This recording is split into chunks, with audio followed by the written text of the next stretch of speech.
He stood on my doorstep, a silhouette against the dying light, rain plastering his thin jacket to his shoulders.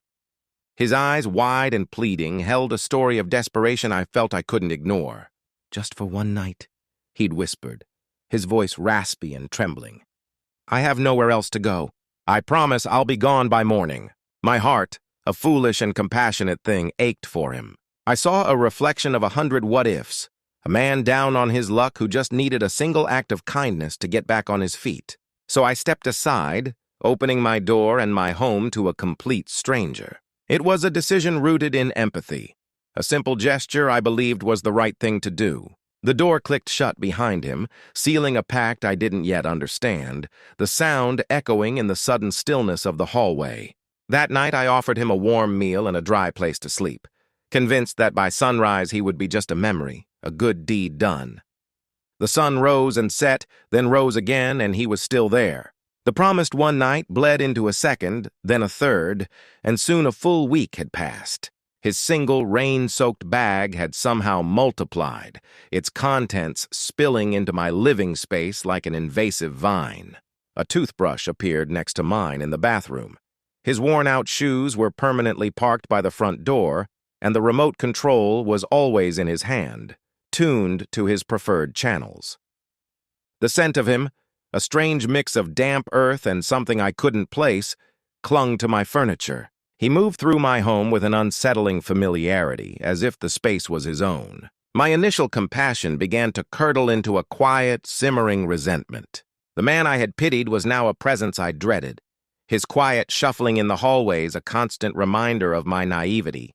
My home, my sanctuary, no longer felt like my own. It had become a shared territory, and I was losing ground. The breaking point arrived on a quiet Tuesday evening. The tension that had been building for days finally snapped. I found him in my study, sifting through my personal papers with a casual air that ignited a fire in my gut.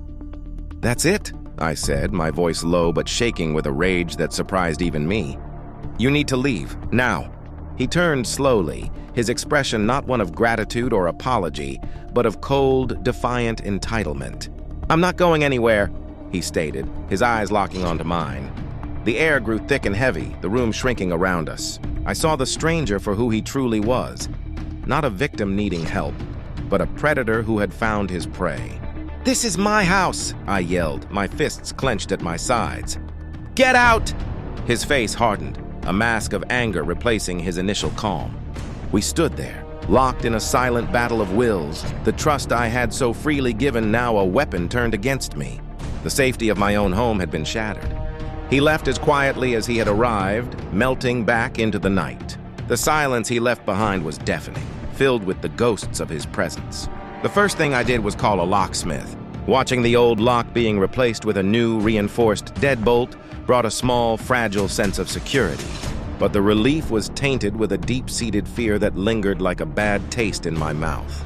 For days, every creak of the floorboards, every shadow that danced outside my window sent a jolt of panic through me. I found myself peering through the blinds, searching the empty street for a familiar silhouette, my heart pounding in my chest. The experience had carved something out of me, leaving behind a hard-learned lesson in caution.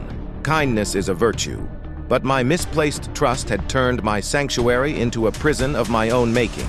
I was safe for now, but the memory of his eyes, the echo of his voice, served as a chilling, permanent reminder that sometimes the greatest dangers are the ones you willingly let inside.